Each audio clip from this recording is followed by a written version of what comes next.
Afternoon, everyone. Welcome to our continuing series of #GetOnWithIt keynotes, supported today by Edinburgh Napier University, home of the Difference Makers, and the UFI VocTech Trust, who works with Edinburgh Napiers as partners in vocational training for net zero housing. And net zero housing is very much why we're here today. We're delighted to welcome Patrick Harvie, MSP, for a short Q&A and your chance to put questions to the Minister for zero carbon buildings, active travel and tenants' rights. Patrick has been the MSP for the Glasgow region since 2003 and co-leader of the Scottish Greens since 2008. Yep. There we go. So I'm going to invite Patrick to say a few words to us all, can then open it up to the floor to some questions.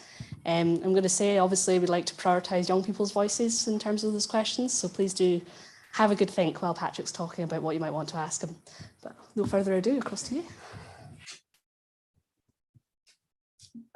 Oh, this was made for a much taller person, wasn't it? How about that? Is that all right? If I angle that down, can you hear me all right? Excellent. Believe it or not, I once spoke at the Tullyallen Police Academy and the lectern was like there in front of me.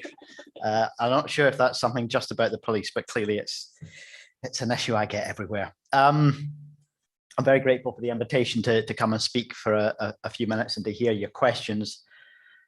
It feels a little bit surreal, I have to say, talking to people about climate change when so many people have come to Glasgow to talk about climate change, about the climate and nature emergency and what we need to do about it. I feel like I've been talking about this for a very long time. In fact, when I was even shorter than I am now, when I was about that size, my mum used to take me along to environmental community and activist groups, and she set up a community recycling project back in the day. She was a green candidate and activist as well, decades before most people talked about any of this stuff. Now the whole world is talking about it, but there is a massive gap between the rhetoric and the reality, as I suspect everybody here would acknowledge. And if the world had paid attention when my mum's generation were raising the alarm bell, the kind of changes that we need to make could have been done slowly and calmly and easily and probably cheaply as well. And the only reason that we're now in what we call a climate and nature emergency is that we saw decades of drift and inaction. And let's be honest, target setting as well. We're really good at setting targets. We're not as good at meeting them. So part of my concern about what's going to happen this week and next in Glasgow is not actually about the agreement that gets reached. Obviously, we all want an important agreement. We want the countries of the world, especially the rich and powerful countries of the world, to start transferring the cash that they promised years ago. We need to start transferring the technology that developing countries need to develop cleanly. We need to start transferring political and economic power as well. And we need those global commitments to rapid emission cuts. But if we get that deal, and if you see at the end of next week, world leaders triumphantly waving a piece of paper saying, we've got the climate deal, there is a real danger of complacency as a result of that, of lots of people thinking, okay, climate, tick, and the world moves on to the next issue.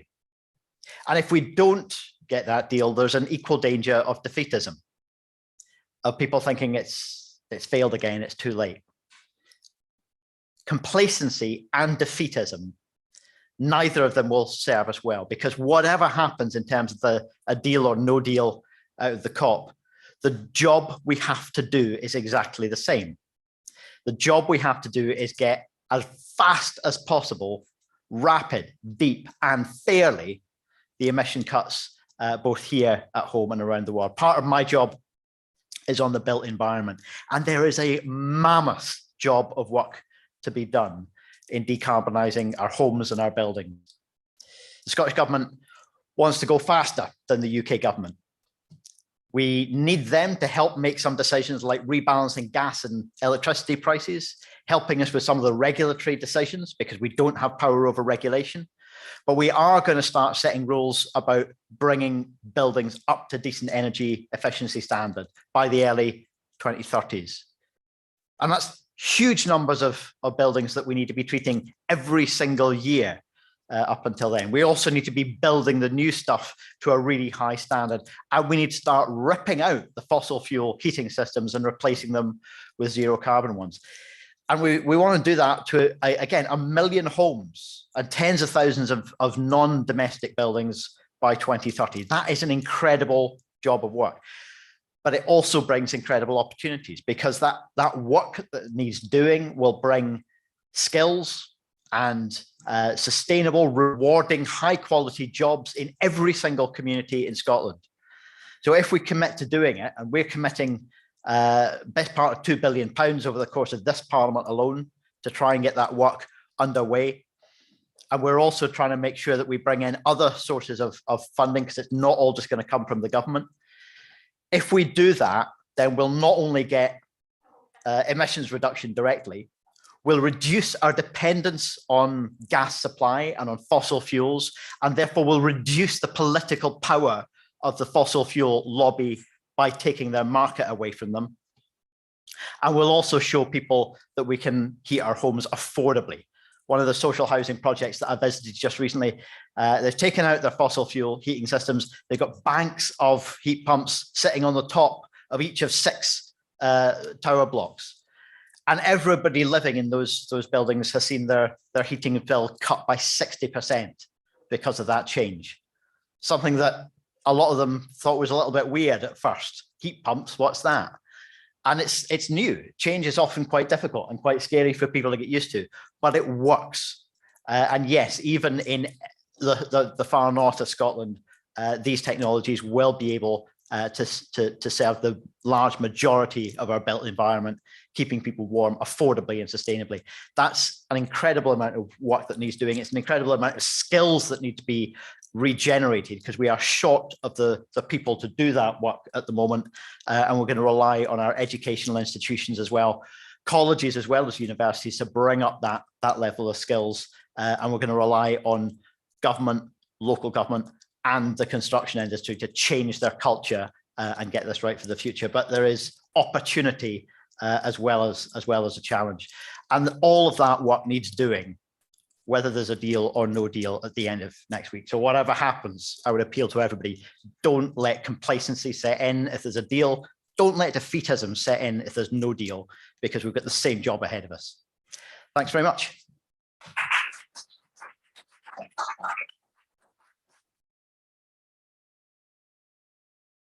Minister, I'm going to use the chair's prerogative to kick off with the questions, if that's all right. So I work for the Housing, Construction and Infrastructure Skills Gateway, which uses Scottish Government funding to invest in housing and construction skills. How best do you think Scottish Government can really help us as universities and colleges to make sure we've got that skilled workforce that we need, particularly, as you say, for retrofit of existing housing stock? Yeah, I mean, some of it is about money. Some of it is about directly funding that work. I think there's also a lot that we need to do to make those jobs attractive. And, you know, I think there's been a change in culture towards the likes of the service industry over many, many years. And it still baffles me sometimes that we tolerate really, really poor employment conditions, precarious incomes, 0 hours contracts, and people still think service industry jobs are where it's at. There is really high quality, rewarding work to be done. Good, permanent jobs that will invest in people's careers and skills. But we need folk coming through the schools to see that as something attractive, something really rewarding, not just financially rewarding, but rewarding in terms of seeing the impact of their skills in the built environment around them. I was just visiting across in the Glasgow Cathedral this morning. There was an exhibition of some of the skills around traditional buildings. You know, 20% of Scotland's housing stock is more than 100 years old. More than 100 years old. It's got more than 100 years of life left in it if we properly invest in it and we bring it up to standard.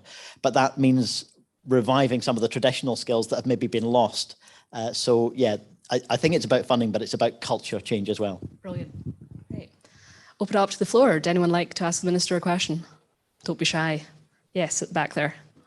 Is there any work being done to make some of these innovations more accessible? It seems heat pumps, even solar panels that have been around for a long time, it's difficult to keep working through the various systems in place. Unless you're really dedicated to want to make it happen, and we've got to make it available. Maybe quite as dedicated. Yeah. Is there any work being done in that area? Yeah, I mean, you're right that there's quite often a cluttered landscape of support packages out there and of information, and we need to streamline that. One of the things that we're doing at the moment is, instead of just letting the UK government replicate its own services here on top of the ones the Scottish government runs, we're trying to take the funding and put it in together to make the system a bit simpler, so that there's kind of one port of call, if you like, one front door to go through. You know, the pricing is also a huge issue. We cannot afford to let this become something that only folk who got savings or lots of equity in their homes can afford to do. And so making it accessible, yes, it's about the information, but it's also about the direct financial support to make it affordable. And, you know, we've got a few thousand heat pumps, for example, going in each year. We need to be scaling that up and scaling it up and scaling it up, so that we get tens of thousands, even, you know, hundreds of thousands a year by the end of the decade, if we're going to achieve the scale of change that we need. And so in the first few years, that might just be about changing the choices people make when they're replacing their boiler. Ultimately, it's going to be about going beyond the replacement rate and giving people a reason to make that change when their boiler is still working, but it's still using gas. Any more questions? Yeah, hi. What's your first on our current planning system and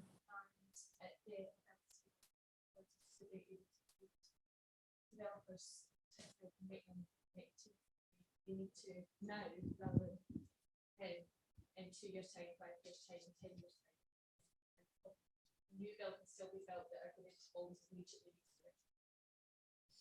Yeah, it is a huge problem, and some of it is down to planning.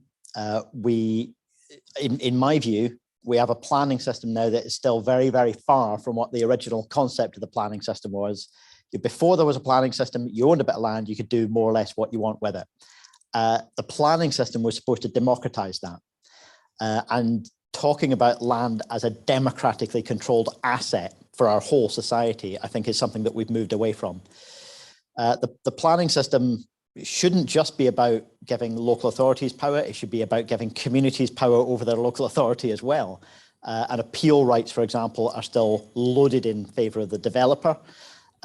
You know, frankly, I'm ambivalent about whether you take away the developers' appeal rights or you give equal rights of appeal to communities. But at the moment, it's you know, the dice are loaded. So we need to change that. But it's not just about planning. The building regulations we're currently consulting on, they're controlled by the Scottish government, not by local councils. So we're currently consulting on improvements to the building regs.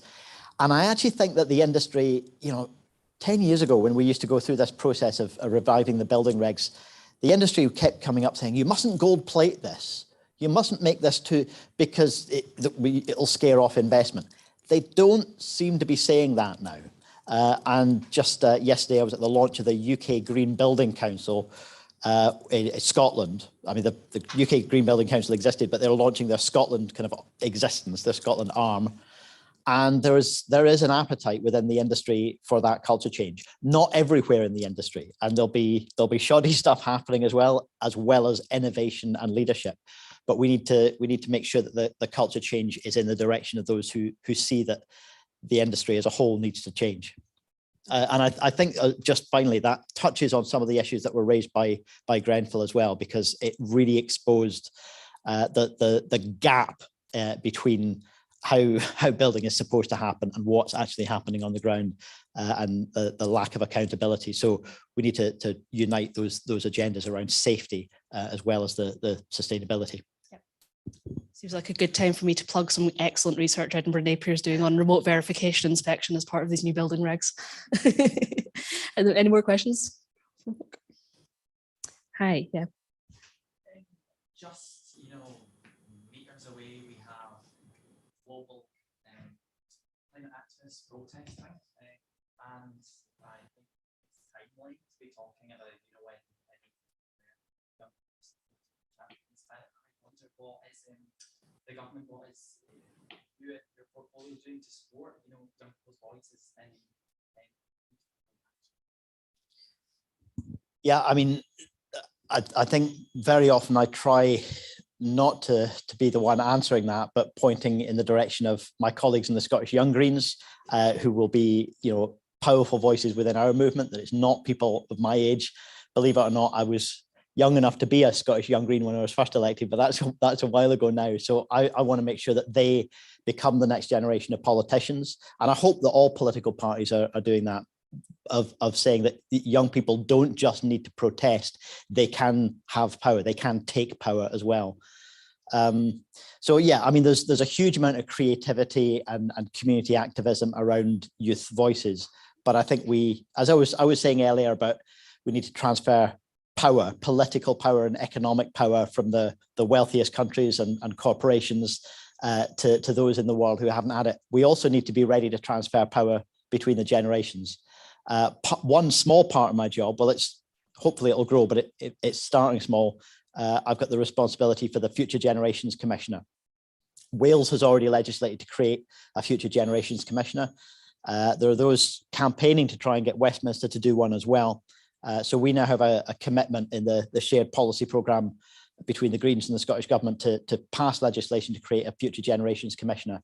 And what that will mean, a little bit like a human rights framework, it will set, well, we haven't written the legislation yet. This is what I hope it will do. It will set constraints and limits on what government and others can do and how they have to take account of the interests of future generations who aren't here to advocate for themselves yet. You know, human rights law needs to be there, actionable, that you can go to court and claim your human rights. And it needs to be available for people who are not necessarily the most popular groups in society, prisoners, you know, offenders, people who are marginalized in multiple ways need to be able to claim their human rights because they know that governments won't often do it for them. Well, the same is going to be true of constraining the power of government when it's acting against the interests of future generations. Those rights can't be claimed by those people going to court. So you need another system of holding power accountable. So that's one aspect of what will be happening within my own portfolio. But I think the whole government needs to try and work in the same way. You look like you want to come back in. Yeah. I think Greta's taking the stage.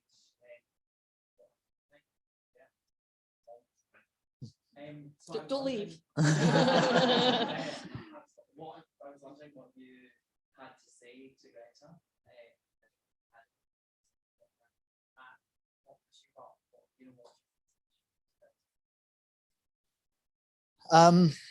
No, I haven't met her personally. I mean, I keep coming back to this this point that I was kind of alluding to when I was speaking about my mum's generation of activists. Just before the first lockdown, just before COVID hit, or rather before it arrived in this country, I got invited to speak at one of the Fridays for Future protests in George Square, a little bit smaller than the one that's happening today, but it was, you know, it was really nice of them to ask me to speak, and I spoke, and my mum was in the crowd as well, and I got her up to speak, and there were these three generations of angry people,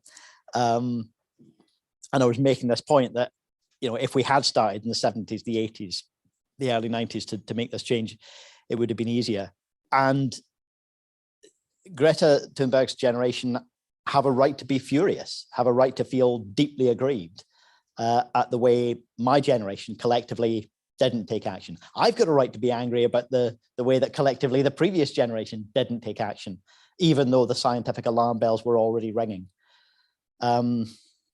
I mean, I would want to say sorry, but saying sorry doesn't get you anywhere. So the most important thing is to crack on with getting the work done. Like the slogan here says, get on with it. And that's what we need to do. Brilliant. Time for a few more questions, yes.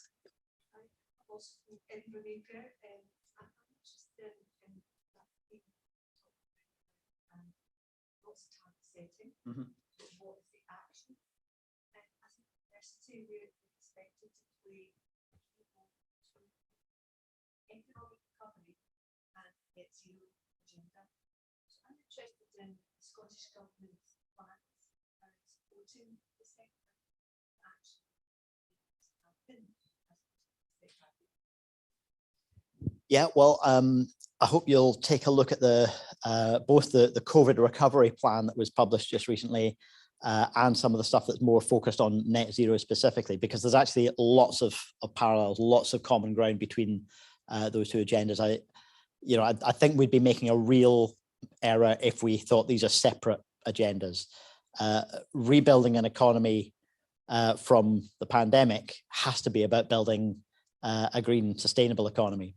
And it's the way I feel about the financial crash. More than a decade ago, people talked about recovery, but all they meant was reanimating the corpse of a failed economic model, instead of actually figuring out what killed it in the first place and how can we build something that'll last. I'm not going to give you a kind of simple 1, 2, 3 bullet point thing. The engagement with the education sector, other ministers deal with. But if you have specific ideas and you want me to put those to my colleagues who work in education, including higher and further education, please do, and I'll try and put pressure on them if you have ideas that I haven't heard about, and we'll try and make sure that we. That's a great offer, and I do think part of the government sort of of the different people dealing with education and innovation, and it can forum to join all that. Yeah. Be quite great for just yourself. Absolutely. Time, I think, for one more question for the Minister has to leave us. Is anyone any last? Yes, right there. Hi. So you spoke a little bit about education and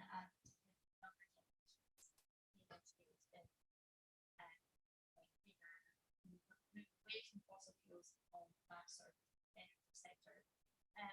But is there any policies or incentives in place that the generation to shift from and education for them to shift into because sometimes as a young person sometimes the older generation sort of stuck in ways, so I was just wondering if there is things in place that can shift their views on that. Yeah, I mean, it's a hugely important point. I mean, I think when I was talking about skills and education, I think the most important stuff there is when people are learning to, whether it's to be, install boilers or whatever, we need to be giving them the skills for the new technology that's coming along. Whether it's how we teach planners, transport engineers, journalists, artists, telling these stories. When people learn the skills that they're going to use in their career, we need to be doing that differently. But that absolutely doesn't mean that the pressure is only on the next generation coming up. And yeah, culture change is really, really difficult, especially with folk who are used to the way they move around, what they expect in terms of flying off on holiday every year, how we eat. All of these deeply ingrained habits are hard to shift. Before I was in this job, I used to work in sexual health, in health promotion, and behavior change, especially in something that's deeply intimate and connected with our own, autonomy. It's difficult to change, and people don't just need information. And I absolutely think this is true of climate as well. People don't just need to be lectured and told, this is good for you and that's bad for you, or this is good for the planet and that's bad for the planet, any more than people need to be told that smoking is bad for you. People know, but changing habits is really about far more than just having information. And while there's something like smoking, there's probably a very different set of issues. Money was a really important one, and making the habits that we're trying to get rid of more and more expensive, that was important. And I think for people who are used to the way they move about, the things that they eat, the things that they buy, making the sustainable choice, the cheap and affordable one, is one of the most powerful incentives. We don't use it enough. We're hopefully using it more, those financial incentives. But I mean, I come back to that point about gas and electricity. If we want people to change the way they heat their homes, it's got to be affordable. It's got to be able to survive something temporary like the current energy price spike that we're living with at the moment. But at the moment, if you look at how carbon effectively is priced into energy, it assumes that electricity all comes from burning coal, and so the extra price that you're paying on electricity is higher because at that time gas was seen as better. Well, gas is now the problem, and our electricity system is really much easier to decarbonize. So we need to be shifting those price incentives, and yeah, I think that's something that is going to be unavoidable, even if just like the person who kept complaining about how much a packet of fags cost, there's a short-term political pain around doing it. And you know, the decisions at the UK level, the 12th year in a row we've had a freeze on fuel duty, the 12th year in a row, and they then went and slashed short-haul aviation tax the week before COP. Those kind of price incentives are just perverse and need to be turned on their head. Fantastic. I'm really sorry, folks. I'm afraid we're out of time. Patrick, do you have any final thoughts you want to leave our audience with before we head off? I mean, the main one is this is an incredible moment for Glasgow and for Scotland to be hosting these conversations and to be meeting so many people who are here for these conversations.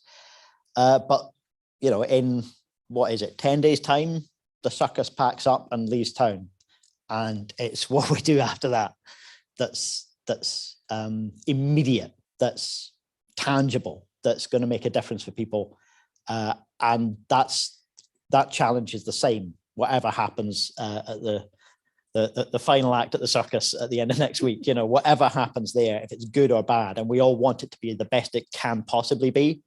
It's not going to happen at the best time because that was 20 years ago, but we want it to be the best outcome we can. But whatever it is, we've still got a huge job of work to do here, and we are already behind the curve. So let's get on with it. Brilliant. Please join me in thanking the Minister.